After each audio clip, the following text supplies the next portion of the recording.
Une journée d'hiver. Tout ce qu'il y a de plus banal. Je me balade dans les rues de la capitale et le froid commence à se faire sentir. Je me dis que trouver un café pourrait être une bonne idée. Et subitement, j'en trouve un à l'angle d'une rue. Je demande une table et je m'assois. J'observe les gens autour de moi. Et là, je remarque que tout le monde a des écouteurs ou un casque. Et je me demande bien ce qu'ils peuvent écouter. Mais en tout cas, moi, il ne me fait aucun doute. Je sais ce que je vais écouter.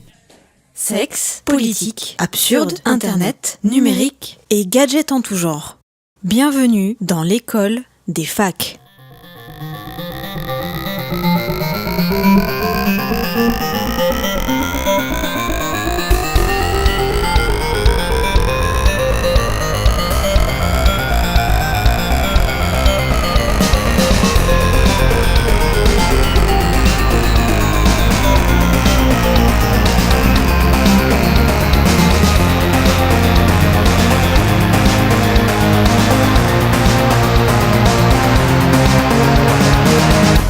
Bonjour, bonsoir, je n'ai pas d'anecdote et vous écoutez l'École des facs, un podcast bimensuel de chroniques aux sujets variés parlant technologie et ou vie numérique. Aujourd'hui, on va parler high-tech avec Cosmo Flash. Bonsoir Cosmo, bon retour parmi nous. Bonsoir Aymeric, bonsoir à tous. Je reviens juste de Las Vegas, là. Je viens de poser mes valises. Bonsoir Cosmo. Bonsoir Alors, Cosmo. tu reviens à tes premières amours, les gadgets. Et ouais. Et on va donc parler high-tech, mais aussi low-tech avec Flashty. Bonsoir Flashty. Bonsoir, moi je reviens directement de l'au-delà, pas pour la péter, mais voilà quoi. Tu vas nous parler de l'homme derrière les cartons de Nintendo. L'homme derrière la philosophie des cartons de Nintendo. Bien, on a hâte, ce sera en deuxième partie. Avec nous dans le studio virtuel, François Courtis. Bonsoir François. Oui, bonsoir et content d'être sur ce plateau. Loise, bonsoir Loise. Bonsoir Aymeric, je suis content d'être sur ce plateau mais pas d'être à côté de François Courtis. Sous-X, bonsoir Sous-X. Bonsoir à toutes et à tous, comment allez-vous ? Dis-moi Aymeric, ça fait longtemps que tu n'as pas chroniqué, dis-moi ça fera bientôt 10 épisodes, fais attention. C'est vrai. J'ai tellement la barre très haut avec vos chroniques à tous. Tu as la barre très haut ? Exact. De toute façon, Aymeric c'est pas un chroniqueur mais un gros niqueur. C'est pourquoi j'ai dit ça. Voilà. Bon, ça... Tout le monde sait pourquoi il fait ce podcast. Ah oui, bah oui, évidemment. Pour le zizi. Choper les gonzesses. Le bon ça démarre zizi. très bien. Et en parlant de zizi, Kepra, comment vas-tu ? Très bien, et sans transition, vive la raclette. Le plus gros zizi du PAF. Ou du pif. Du pif. C'est la rumeur veut ça, je ne confirmerai pas. Et on va donc attaquer directement Et tu n'affirmeras pas non plus. avec Tout à la fait. chronique de Cosmo Flash, car c'est une transition toute trouvée. Il n'a aucun gadget qui est en rapport avec le sexe. Enfin, j'espère.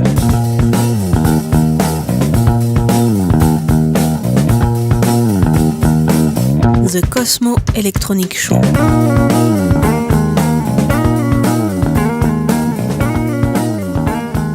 Et oui, je viens juste de poser mes valises de Las Vegas, comme je vous l'ai dit. Cette année marquait la 51e édition du CES. Alors le CES, pour ceux qui ne savent pas, c'est le Consumer Electronic Show. C'est le plus grand salon d'électronique grand public qui se déroule chaque année à Las Vegas. Alors traditionnellement, c'est pas un salon où il y a beaucoup de ruptures technologiques qui sont présentées. Ça, c'est souvent les marques qui se réservent ce genre de moment. Mais surtout de l'innovation incrémentale et les industriels souvent se cherchent ou cherchent une mode. Il y a quelques années c'était la 3D et cette année c'est l'intelligence artificielle. Je vais en parler un peu plus après. Le CES c'est aussi beaucoup d'effets d'annonce, donc il faut aussi pas trop se hyper par tout ce qu'on voit parce qu'il y a beaucoup de choses qui sont abandonnées. Et enfin il y a beaucoup de choses qui ne voient jamais le jour. Comme je le disais, les promesses cette année tournent surtout autour de l'intelligence artificielle. Je le mets entre guillemets sur mon papier puisque c'est encore un concept encore flou dans la tête du grand public, mais aussi pour les fabricants qui le placent un peu partout avec l'espoir d'introduire un nouveau produit indispensable. En 2018 donc, la tendance est donc à une petite guéguerre entre Amazon et Google, puisque ces deux géants sont pour l'instant les deux seuls qui proposent deux technologies d'assistants vocaux qui marchent vraiment, Alexa chez Amazon et Google Assistant chez Google. Alors bien évidemment c'est une question de mois avant que Apple, Facebook, Orange rentrent dans la course. Oui, la France aussi travaille sur ses assistants vocaux.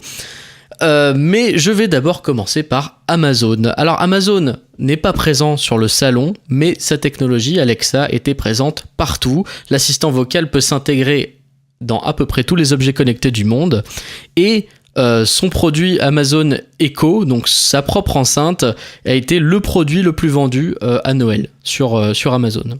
Comme je l'ai dit, Alexa s'intègre dans beaucoup plus de produits cette année, et notamment dans des voitures. Alors il y a trois grosses types d'intégration. Les voitures, d'abord, comme je l'ai dit, il y a eu des partenariats avec Toyota, Lexus, Byton. Byton, c'est un Chinois qui présente, ils veulent concurrencer Tesla.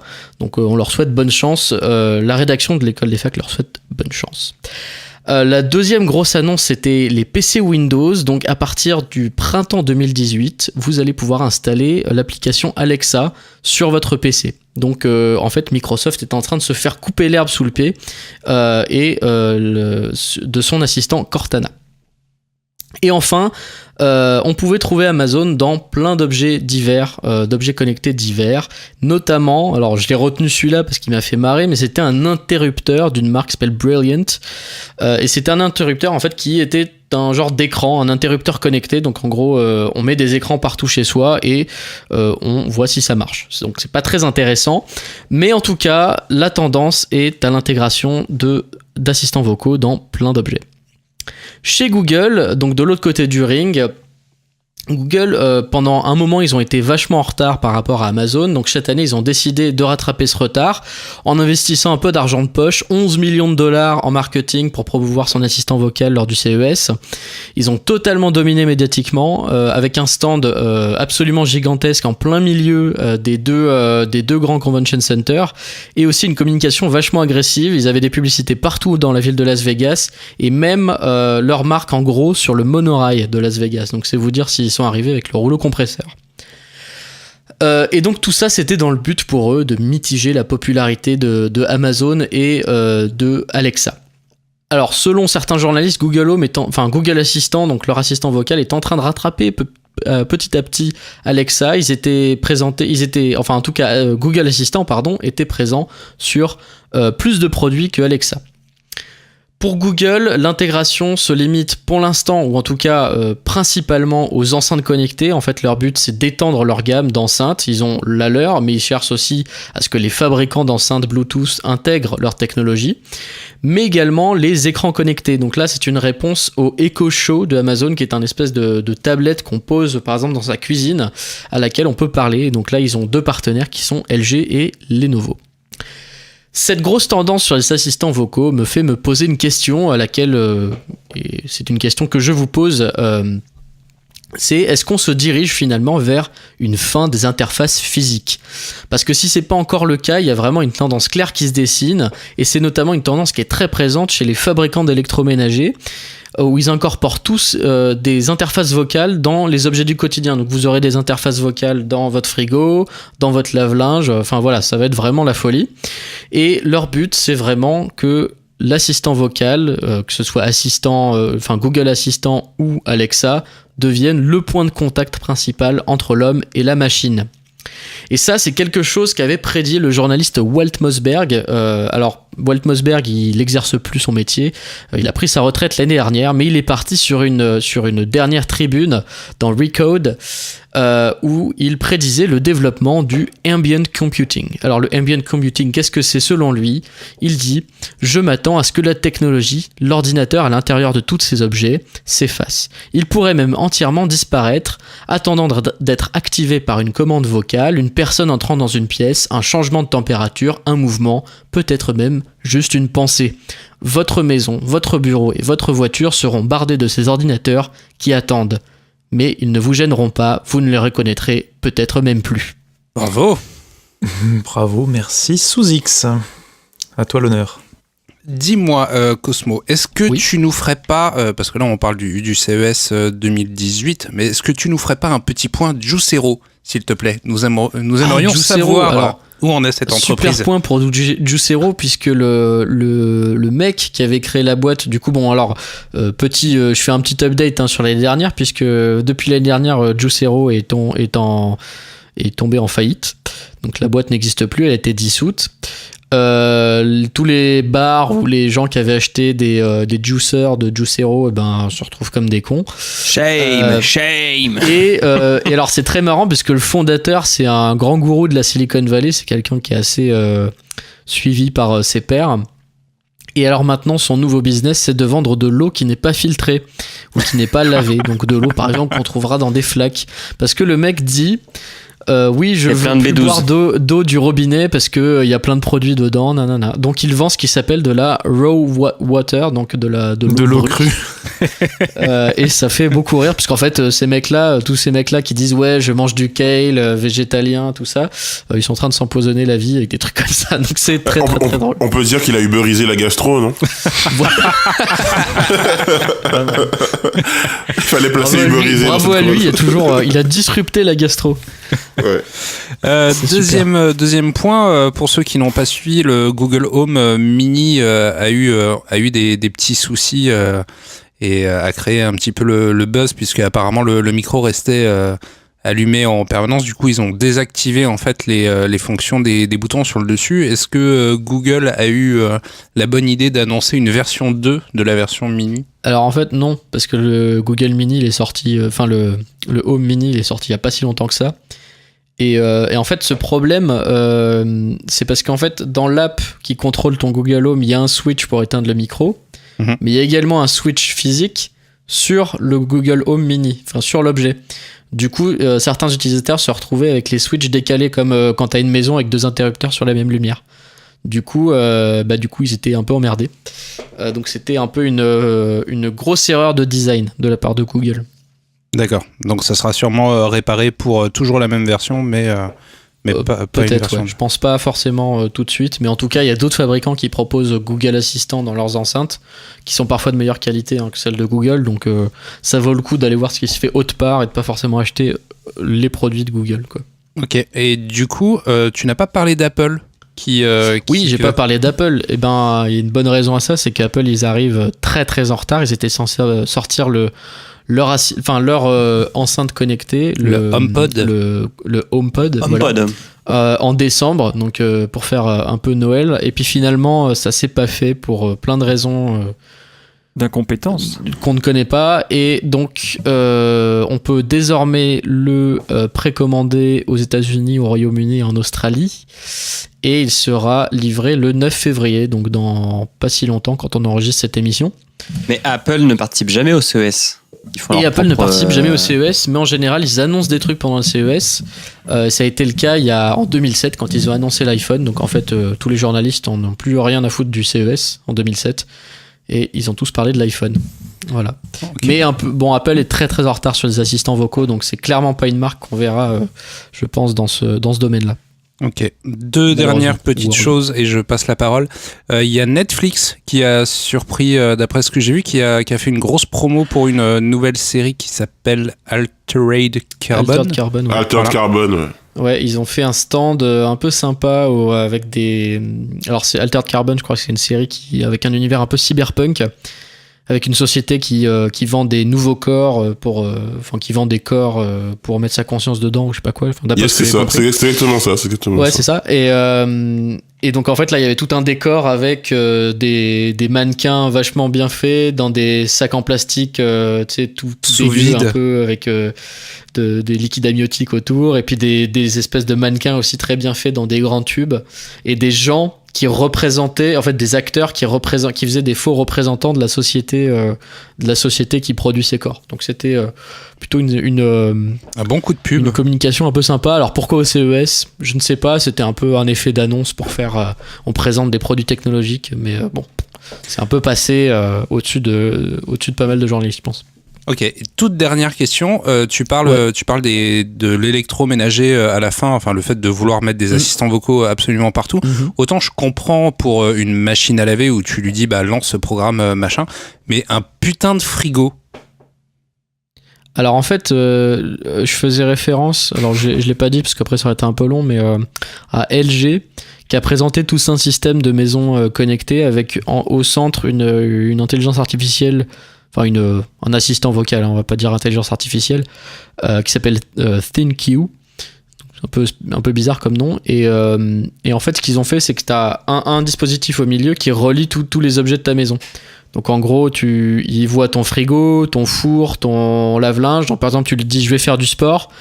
Enfin non, je reviens du sport et il t'allume la machine à laver avec ton settings pour j'ai bien sué dans mes vêtements. Tu lui dis qu'est-ce qu'on mange ce soir, il sait ce que t'as dans ton frigo, il te propose des recettes. Si tu dis vous pouvez faire une pizza, ouais je veux faire une pizza, il te préchauffe ton four avec la pizza pour faire la pizza parfaitement. Enfin voilà, c'est ça un peu qui se passe pour les fabricants d'électroménagers. Mais je conseille à tous les gens qui écoutent de regarder les extraits de la conférence de LG, puisqu'en fait tout ce que j'ai expliqué pendant la démonstration n'a pas marché, donc c'est assez drôle à regarder. Ok. Merci Cosmo.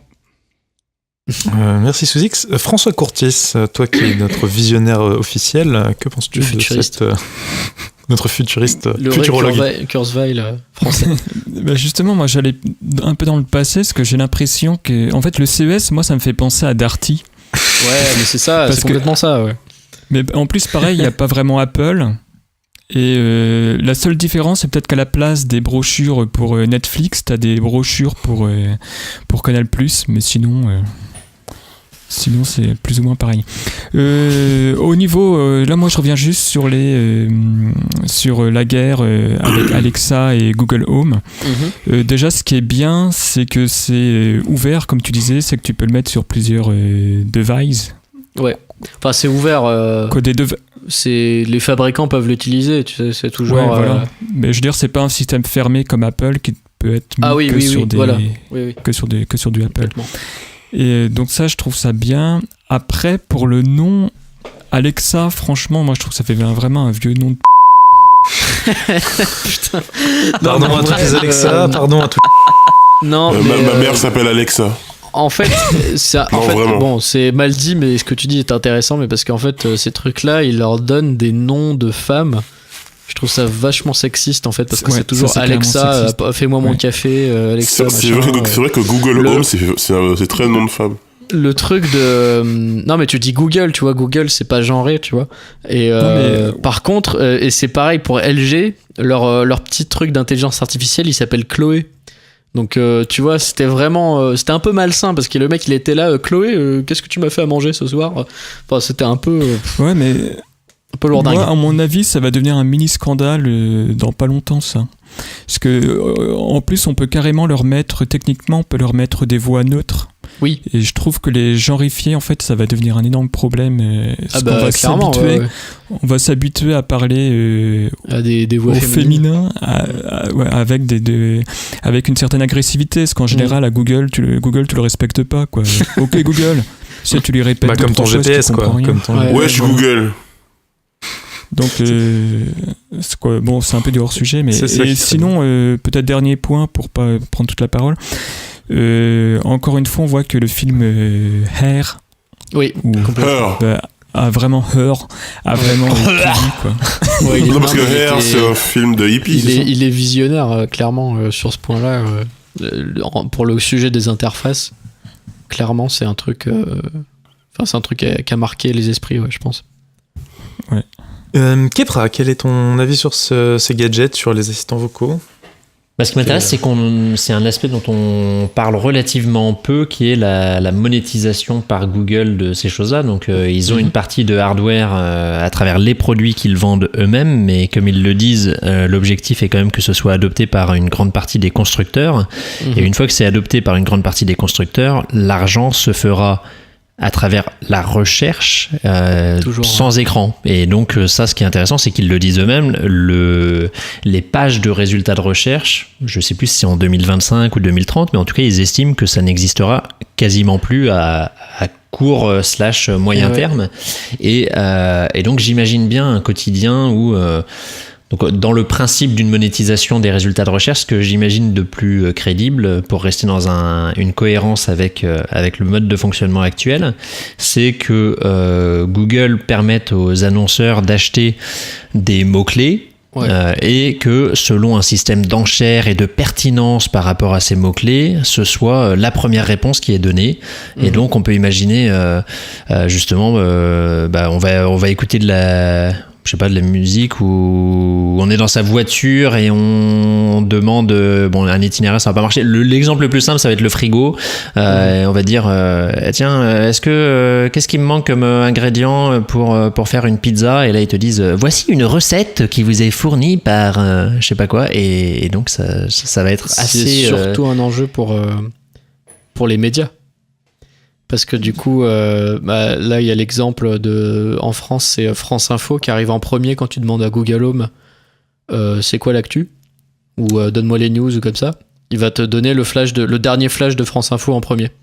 Ouais, tout à fait. Mais après, s'il n'y a pas les annonceurs plus les marques de manière générale, ça coupe quand même une grosse partie du business. Mais il n'y aura pas d'annonceurs sur ces trucs-là, parce que je pense, comme tu le dis, les médias, par exemple, si je vais demander une recette, peut-être que t'as la verticale Munchies là, de Vice qui va arriver en premier parce qu'ils auront payé pour être en premier, par exemple. Ou alors ils auront bossé avec Google pour avoir un contenu audio qui te dicte la recette, tu vois, par exemple. Oui, mais c'est pour ça que je pense que ça finira par être un système d'enchères comme sur des résultats. Et donc, les marques qui paieront le plus auront leur petite annonce vocale. Ouais, c'est ça. Non, mais clairement, il va se passer des trucs. Et ça, ce sera assez intéressant de voir la réaction des gens. Et ça fait flipper un peu quand même pour l'avenir d'Internet. Voilà. Merci. Neutralité du net. Flash-T.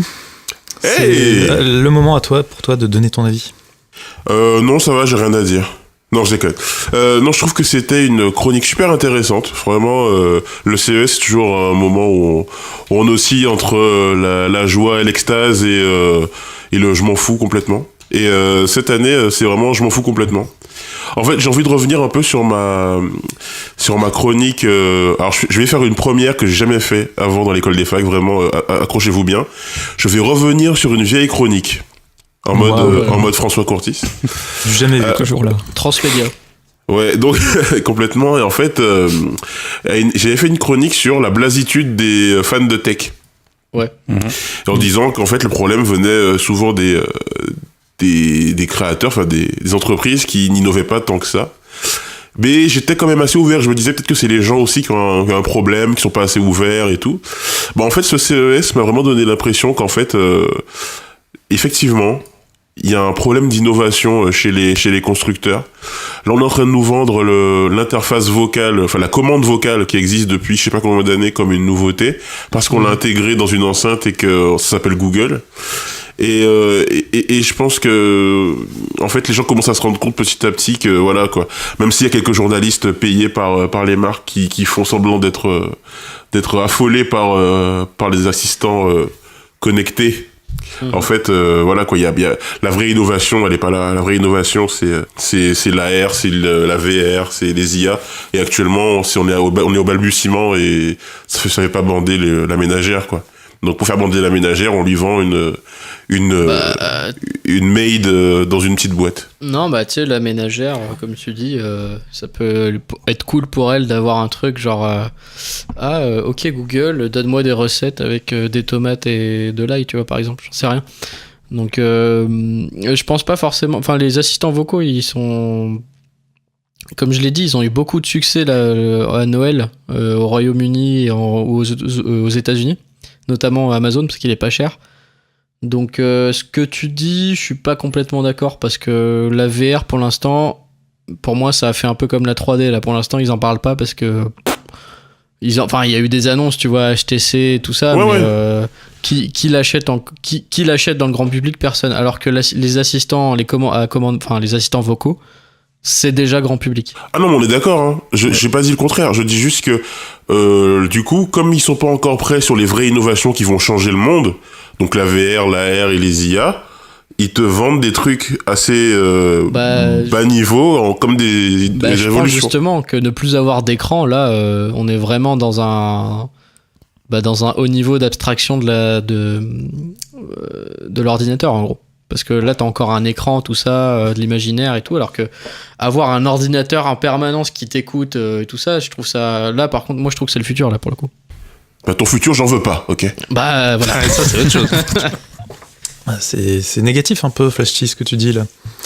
Mais Mais t'as pas tort, hein. Il y a vraiment un déficit d'innovation réel. Je te rejoins un peu sur le côté... pour moi, cette année, c'était le CES de je m'en balèque. Franchement. L'ennui, ouais.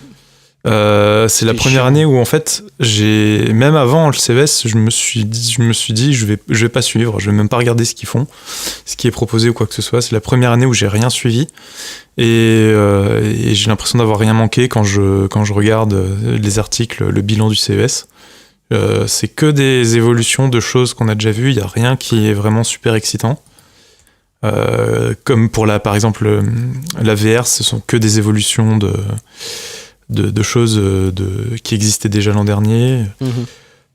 Et pour en revenir aux assistants vocaux, que je sais pas encore, pour l'instant, j'ai pas vraiment de cas d'utilisation qui pourraient m'intéresser, et du coup, j'ai du mal à projeter en dehors justement des exemples qu'ils nous donnent, comme demander une recette, commander à manger, etc. Je vois pas quelque chose de révolutionnaire, quoi. Je suis un petit peu dubitatif là-dessus. J'ai l'impression que ce sont des gadgets qui vont vite prendre la poussière, en fait, des trucs qui ont été offerts à Noël et qui finalement ils serviront d'enceinte connectée et puis c'est tout, quoi, pour écouter de la musique. Voilà, c'était mon humble avis. Loise, quel est ton avis d'expert financier? Expert financier. Moi, je m'attendais à le comptable de l'école des facs. L'expert libéral. Moi, j'attendais à ce qu'on parle de 5G, de voitures autonomes, d'appareils. Il y a une vraie tendance dans le marché des... Je sais pas si on peut dire des startups, mais en tout cas, il y a un domaine qui accapare beaucoup d'argent en ce moment, c'est tout ce qui est lié à la santé et aux appareils intelligents. Et je pensais qu'on allait voir plus de choses sur ces appareils intelligents comme les lentilles connectées de Google, etc. Mais on n'a pas vu ça. Ouais, je me suis focalisé sur... Non, mais je pense que ton focus... Par exemple, un podcast, tu vois. Oh, ok, Google, je vais écouter l'école des facs. Non, mais je pense que les interfaces... on peut dire interface sonore, interface vocale. Vocale, ouais. Les interfaces vocales, je pense que ça intéresse beaucoup de gens. Moi, j'essaye de voir si ce produit il est rentable. Et pour voir si ce produit il est rentable, j'essaye de me projeter et de voir si on peut l'utiliser à la fois dans le perso que dans le pro. Et je pense que c'est pour moi la principale barrière aujourd'hui de l'interface vocale. Non pas que l'interface vocale ne soit pas capable de répondre aux besoins du monde professionnel, mais plutôt que le monde professionnel n'est pas prêt à travailler avec des interfaces vocales, parce que si jamais on devait demander à une Alexa de rédiger un mail ou je sais pas de nous aider à faire une présentation PowerPoint, ça veut dire qu'il faudrait repenser le design des bureaux, parce que utiliser ça en open space, mais c'est juste l'enfer. Puisque bien sûr, ouais. Tu te mets à gueuler à ton ordinateur, blablabla, mais non, j'ai pas dit ça. Je pense que ça devient l'enfer. Donc, je pense que chez soi, c'est possible. Alors, en parlant des petits anges partis trop tôt, Kinect avait intégré une sorte de commande vocale où tu pouvais normalement commander ta console avec la voix. Et tu pouvais lancer de la musique ou ce genre de choses, et ça marchait très bien. Donc je pense que maintenant, les produits qu'on a avec Google Home ou l'enceinte d'Alexa, ça ne peut que mieux répondre aux besoins et être plus efficace. Donc, je pense que ça marchera. Après, personnellement, je me vois pas. J'ai du mal à me dire que je vais tout faire à la voix. Mais je pense que c'est parce que je suis un vieux con. C'est peut-être un coup à prendre, hein, comme quand on s'est mis à taper au clavier. Ouais, peut-être. Mais tu vois, j'avais, je sais plus c'est quoi le nom, faudrait que je le retrouve. J'avais installé sur un Raspberry Pi une solution open source pour de la domotique qui pouvait se commander soit à la voix, soit par ligne de commande. Pour moi, le faire en ligne de commande, c'était bien plus simple que à la voix.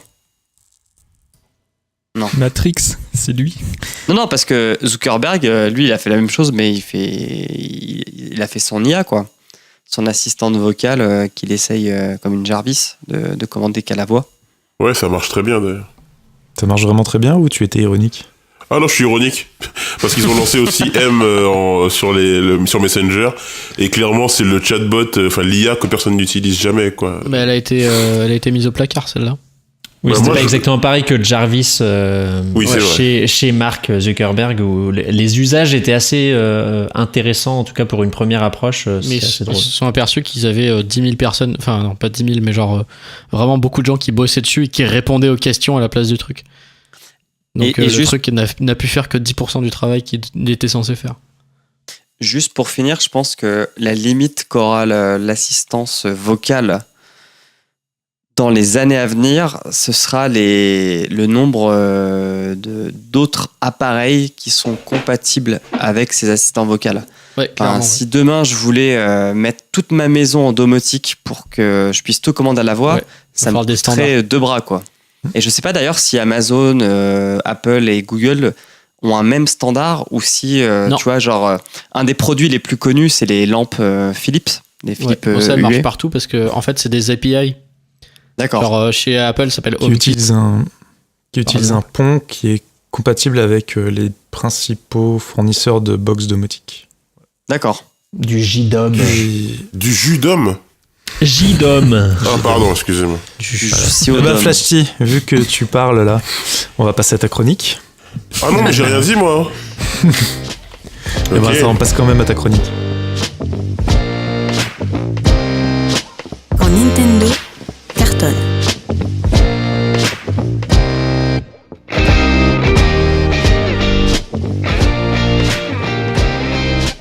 Alors, pour ma chronique, on va se connecter avec l'au-delà via les voies impénétrables du podcast et nous allons rendre visite aux visionnaires sans qui Nintendo ne serait pas l'entreprise que nous connaissons.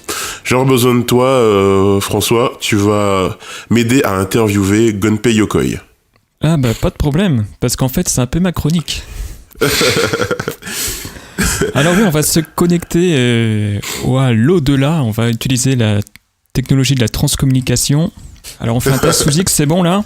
Ok. Allô, monsieur Yokoi? Vous m'entendez? Sayonara, sayonara? Oui, sayonara, oui, je vous entends. Ah mais vous parlez français? Oui, Attends, oui, j'ai appris. Ah bah c'est bien ça, parce que... Ah bah attendez, est-ce que moi j'ai engagé des frais avec un traducteur? Ah bah, là, il n'y aura vraiment pas besoin, vous inquiétez pas. Bah j'ai résilié le contrat, ouais. J'ai eu le temps d'apprendre au paradis, vous inquiétez pas. Ah bah très bien alors, très bien. Monsieur Yokoi, comme je disais, c'est un véritable honneur de vous recevoir, de pouvoir vous rencontrer, et parce que vraiment on a tellement de choses à vous demander. J'imagine bien. Alors, qu'est-ce que vous voulez savoir? J'imagine la fameuse réponse sur la vie après la mort, l'existence de Dieu, le sens de la vie peut-être. Non, ça, on sait depuis votre mort qu'on a des preuves que c'est Jésus notre Seigneur, donc ça pas de problème. Non, en fait, moi, ce que je voudrais savoir, c'est votre avis sur le nouveau truc de Nintendo Labo. Ah oui, c'est plutôt original comme question. Bon, un peu décevant, je dois dire. Ok, je comprends que vous avez peut-être d'autres choses à faire, non? Peut-être que je vous dérange. Vous étiez en train de... Attendez, calmos. J'ai bien un avis sur la question. Ah, formidable. Eh bien, alors, pourriez-vous justement partager votre vision avec nous de Nintendo Labo? Ah bah oui, pourquoi pas. Après tout, vous me faites bien rire avec votre tête d'ahurie là. Alors, par où commencer?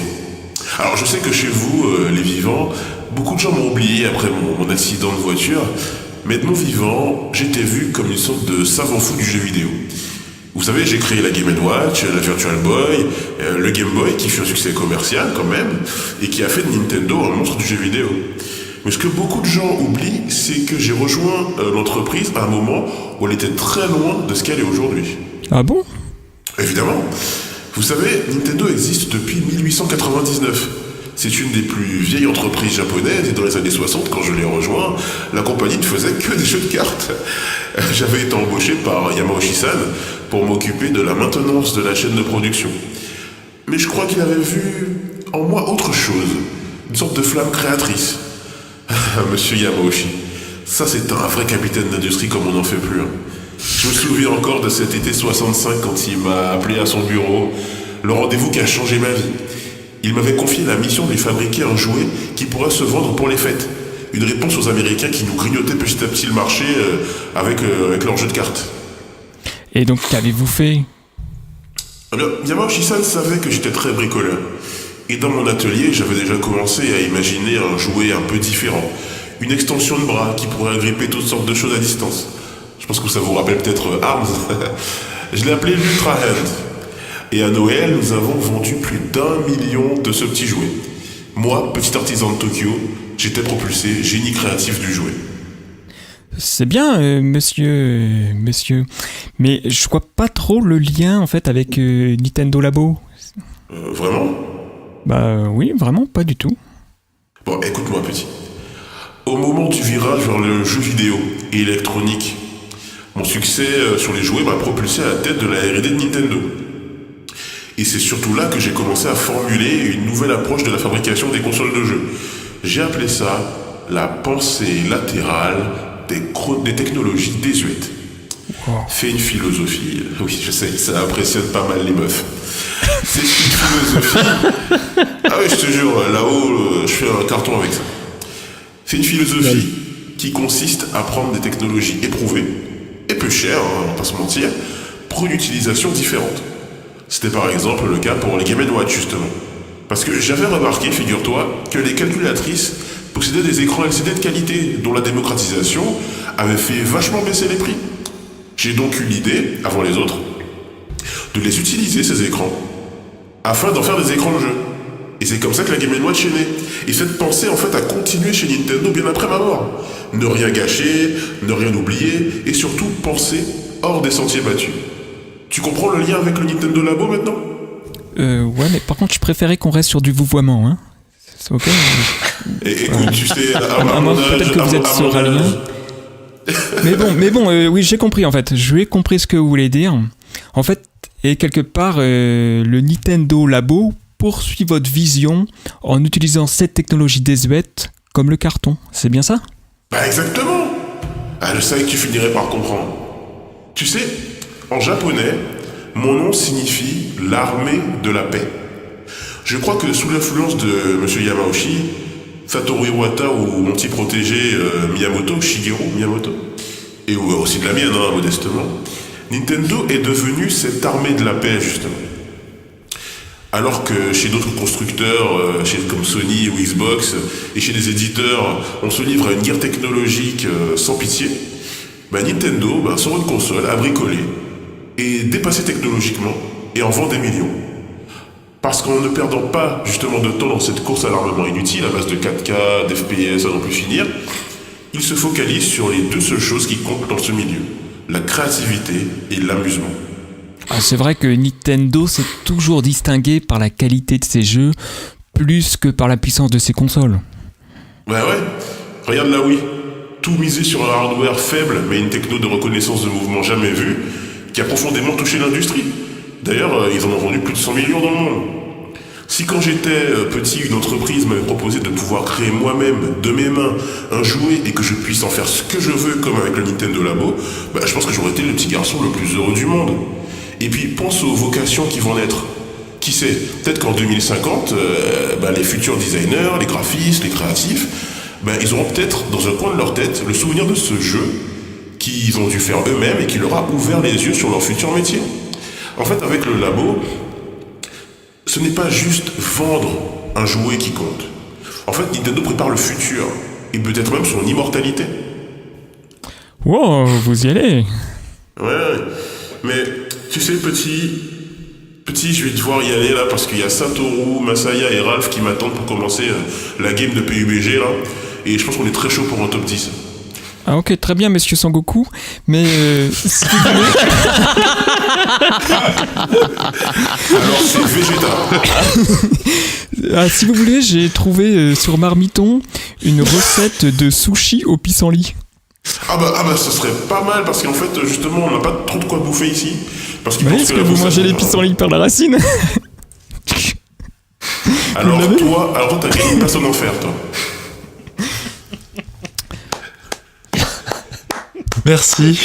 Merci pour cette ce dérapage à 380 sur le périph. Ce mec m'a sabordé totalement. C'était le moment de dire sayonara. Et en effet. Alors, on va prendre un petit peu de temps pour se remettre. Et on va commencer avec Kepra. Alors, très intéressante cette chronique d'un genre nouveau. Interview. Très intéressante interview. Merci, cher. Enfin, il est parti, donc j'ai pas besoin de le remercier. Bah non, je suis encore là. Ah, j'aime bien de temps en temps écouter les vivants comme ça. Merci, monsieur Yokoi. Alors, j'ai été surpris. Donc, c'est une remarque en 3 points. J'ai été surpris dans un premier temps que vous n'évoquiez pas. Donc on s'adresse directement à vous, monsieur Yokoi, c'est ça ? Allez-y.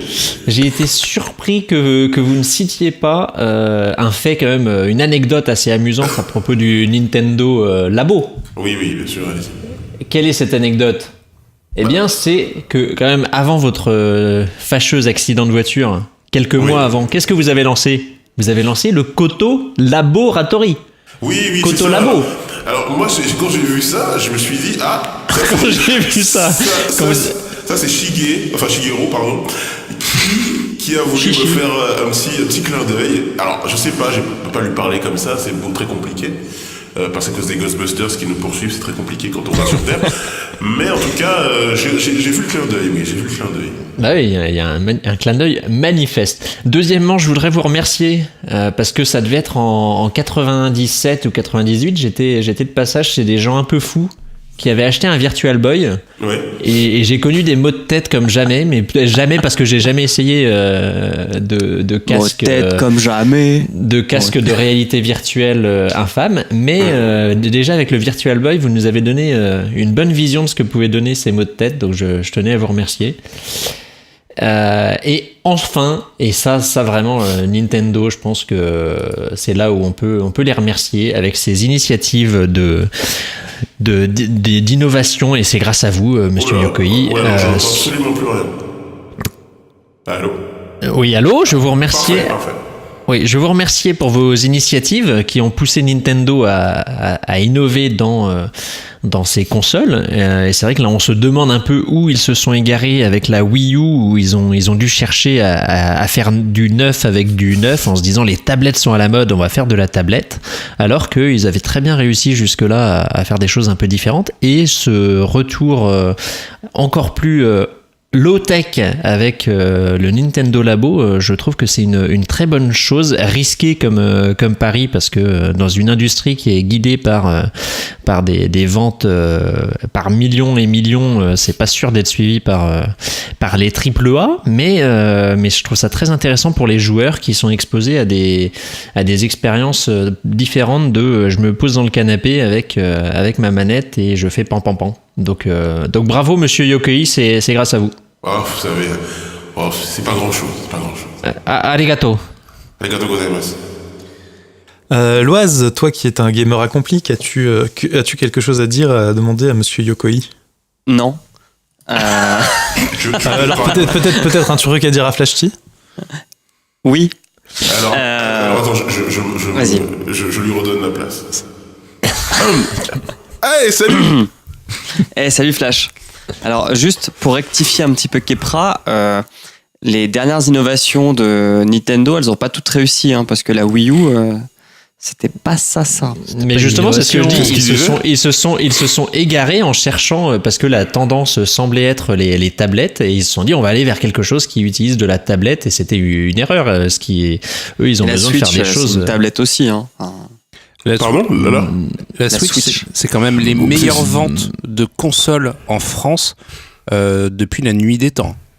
Et même Les aux consoles- États-Unis, au Japon, c'est les meilleures ventes de tous les temps. Les consoles portables, à part Nintendo, personne n'ose y aller, et tout le monde se disait bah non, oui, personne. non, mais jamais. alors, je venais pas pour bâcher Nintendo. Hein.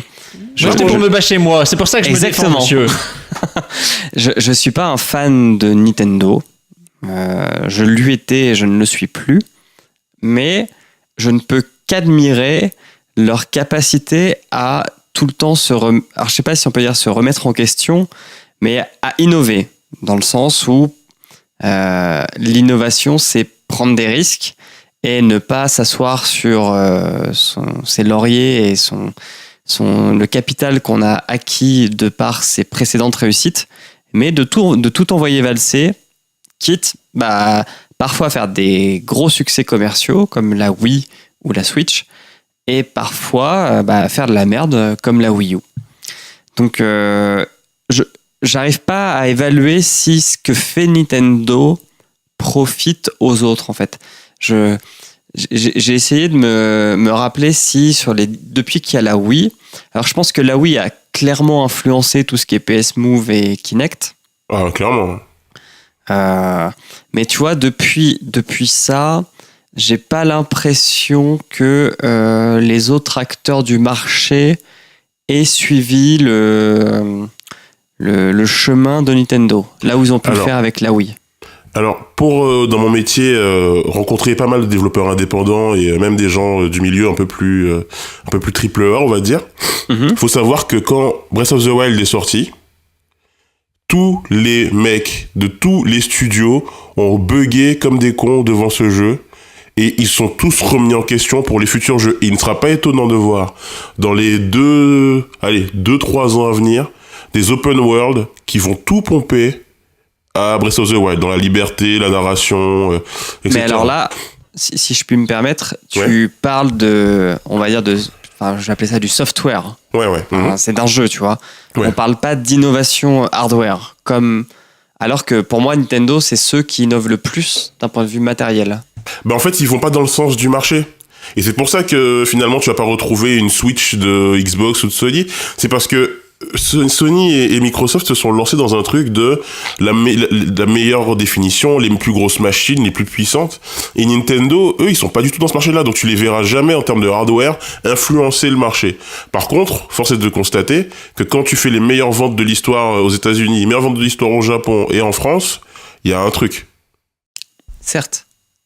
Mais pour le coup, leur meilleure vente, elle n'est pas axée sur le hardware, entre guillemets. Elle est axée sur la qualité du studio de développement Nintendo pour faire des jeux.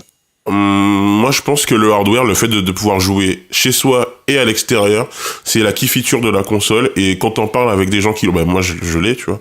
Et quand j'en parle avec d'autres possesseurs de Switch, le fait de pouvoir se dire qu'on va faire du Mario Odyssey dans les transports ou dans un voyage en bagnole, etc., c'est la key feature de la console. Ok. Et key feature? Oui, la fonctionnalité clé. Et alors juste pour résumer ce que je disais, là où Nintendo a avancé le motion gaming et tout le monde l'a suivi derrière, ce qui pour moi était une vraie innovation matérielle, le fait d'avoir une console mi-portable, mi-salon, je vois pas Sony et Microsoft suivre ce même chemin. Ah non, sûrement pas. Voilà, je pense que le débat est terminé. Ah, c'est tout? Je sais pas. Oui, je vois pas ce que je pouvais dire d'autre. Eh bien moi, mon avis, et c'est juste que je suis très très très hypé par les cartons.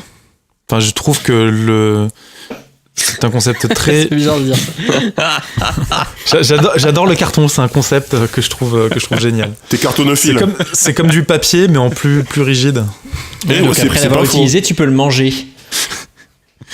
Et non, en fait, quand ils ont présenté ça, ces petits jouets en carton que tu assembles toi-même et après dans lesquels tu intègres la console pour jouer à c'est un peu le concept de la Wii qui est poussé à l'extrême avec des accessoires, on va dire, plus éco-responsables que les clubs de golf ou les raquettes en plastique dans lesquelles tu glissais les Wiimotes. Et donc là, une fois que tu as fini de jouer, une fois que ton enfant s'est lassé, tu le fous au compost et puis c'est bon, quoi. Donc non, je trouve que le concept est vraiment sympa. Le design, le fait qu'ils les vendent avec des marqueurs et des autocollants pour les personnaliser, c'est chouette. Je trouve que ça fait vibrer un petit peu la fibre nostalgique pour pas mal de gens. Donc bon, je pense que ça va être un succès. Mais ce qui est vraiment cool en plus avec ça, je fais vraiment de la pub pour Nintendo là, mais vraiment vas-y. Non mais ce qui est vraiment cool avec le Nintendo Labo, c'est que quand tu vas vouloir y jouer avec tes enfants ou autres, c'est que en fait tu n'es pas obligé d'acheter le pack avec le carton parce que les patrons seront disponibles gratuitement. Et en fait, tu peux, si t'as envie vraiment d'aller jusqu'au bout et faire le MacGyver, tu peux gratuitement faire ton truc. Mais si tu veux avoir un peu d'aide et voilà, t'achètes le pack qui est un peu plus cher. Mais en fait, c'est vraiment un laboratoire pour les petits savants fous, quoi. Je trouve c'est vachement cool, je trouve. Sous X, que penses-tu des cartons ou de la chronique ? Tu dis pendant l'interview que c'est une façon pour Nintendo de préparer son immortalité. Est-ce que tu peux te développer un petit peu ? Alors c'est pas moi qui l'ai dit, hein, c'est Gunpei Yokoi, mais je pense que ce qu'il a voulu dire, c'est qu'en fait, lui, finalement, dans le cœur de l'entreprise Nintendo, il a atteint l'immortalité parce que aujourd'hui sa philosophie de la pensée latérale des technologies désuètes, ça drive le business. Et là où Nintendo assure son immortalité, c'est en faisant, en créant des vocations, en suscitant l'envie de créer, de faire du jeu vidéo, mais vraiment de faire du jeu vidéo, fabriquer du jeu vidéo. Et peut-être que les futures personnes qu'elles vont employer cette société, seront des gens qui auront découvert ça grâce au Nintendo Labo. Et en fait, elle perpétue une philosophie, une mentalité. Et d'ailleurs, Shigeru Miyamoto, d'ailleurs, quand il a fait une interview en parlant des profils de gens qui voulaient embaucher chez Nintendo, il disait que justement, il veut pas des gens qui soient fans de jeux vidéo. Par contre, il cherche des esprits créatifs et des gens qui pensent différemment. Donc, je pense que il y a une sorte de ligne directrice pour les années à venir qui se dessine. Ok. François Courtis, toi qui as interviewé Monsieur Yokoi et qui est un gamer reconnu, qui stream et qui fait de l'e-sport. Ouais. As-tu quelque chose à ajouter, des questions que tu n'as pas pu poser pendant la chronique ? Non, peut-être faire part de mon expérience en tant que gamer. Ouais, carrément. Puisque la seule console que j'ai jamais eue et que je n'aurai jamais, c'était la Game Boy. Et aussi, Game Boy. La Game Boy. Le Game Boy. La Game Boy. Bon. Et aussi, quand j'étais petit, en fait, je jouais, au lieu d'avoir des G.I. Joe, je les dessinais, je les découpais, et après, je jouais donc avec des G.I. Joe en papier. Et donc, quelque part, je suis un early adopteur visionnaire créatif. Mais je pense que tu l'es. Voilà, c'était juste mon intervention. Eh bien, tu es formidable. Cosmo Flash, tu as le mot de la fin, l'intervention de la fin, les commentaires avant de... Non. La pression. J'étais assez étonné de Nintendo Labo. En fait, je m'attendais pas tellement à ça. Je trouve que c'est une très bonne idée. En plus, ça leur permet, là c'est vraiment du marketing, mais d'élargir leur public. Parce que ça cible quand même plus les enfants que les adultes, ou peut-être les grands enfants. Mais non, c'est une super idée. Et puis j'aime bien le fait que ça rajoute du physique dans le jeu vidéo. C'est qu'on perd un peu de tangible un peu dans le jeu vidéo. C'est souvent, ça se limite à une manette ou un clavier. Ou même à des mouvements, et donc le fait de se ramener à de la construction, à quelque chose comme ça, je trouve que c'est plutôt sympa. Après, ce que je souhaiterais, ça serait que leur logiciel soit ouvert pour que les gens puissent créer eux-mêmes leur patron et leurs trucs, tu vois, parce que je suis sûr que des gens trouveront des idées de foutre du carton sur leur Switch. Enfin voilà, c'était le mot de la fin. Ok. Donc tu prônes encore le communisme? Mais non. Non, mais je trouve que c'est une bonne idée. Ouais, c'est un ça. peu Ils ont eu une bonne idée. C'est Ouvrez-la latéral, à quoi. tout le Ils font un monde. pas de côté. Ouvrez-la à tout le monde. Ils n'ont pas encore gagné de thunes dessus. Allez, ouvrez les vannes. Mais non, mais ça peut être un système où les gens peuvent programmer un truc dans le jeu, quoi, eux-mêmes, tu vois. Ça pourrait pousser à acheter des Switch, du coup. Voilà. Mais ça sera copié dans tous les sens de toute façon. Bah, Oui, du bien coup, les sûr, gens mais- comprennent que les Joy-Con, c'est vraiment concentré de technologie, que tu peux faire plein de choses Ouais, avec voilà, les c'est Joy-Con. Et du coup, il y aura des gens qui vont hacker le truc. Mais à mon avis, Nintendo le sait déjà d'avance. Eh bien, c'est ainsi que l'on finit avec les chroniques. On va passer au tweet post-like. Tweet post-like, on sonne la fin de la récré. Et l'on démarre les tweets post-like avec François Courtis. Alors, j'ai un tweet, pardon. Je vous le lis. Avant, j'étais un homme bien et cultivé. J'écoutais France Culture. Mais à cause des recommandations de Thomas Crayon, je suis devenu un mongolien écoutant des adultes attardés qui font de la radio tout seuls dans leur chambre. Je le paye amèrement. C'est un tweet de moi-même. Et ben, le mec pousse le game une step plus loin, quoi. Mais en plus, je l'écris à moitié en blague, mais à moitié en vérité. Où franchement, je me suis rendu compte que, mais attends, quand même, je perds tellement de temps à écouter des amateurs, alors qu'à côté, France Culture fait des programmes très intellectuels, quoi, qui te font monter vers le haut. Voilà, c'était... Ouais. C'est tout. Merci François. Loise, quel est ton tweet post-like ? Alors, mon tweet post-like est un article qui était tweeté par The Verge, qui en fait... La Verge relate un des biais des nouvelles technologies. Donc, il faut savoir que l'armée américaine est un peu partout dans le monde, l'armée française aussi, sur plusieurs fronts, et que les militaires, pour passer le temps et pour garder la forme, parfois courent. Et donc, quand ils courent, ils utilisent leur montre GPS ou leur smartphone pour traquer leur itinéraire. Et Strava, qui est un des sites les plus connus du monde du running, a publié il y a peu une map monde de tous les tracés recensés sur son site. Et des petits malins se sont rendus compte qu'il y avait des tracés très très très précis dans des endroits très abandonnés du monde qui ressemblaient étrangement à des bases militaires. Et du coup, l'état-major américain a pris cette question très au sérieux.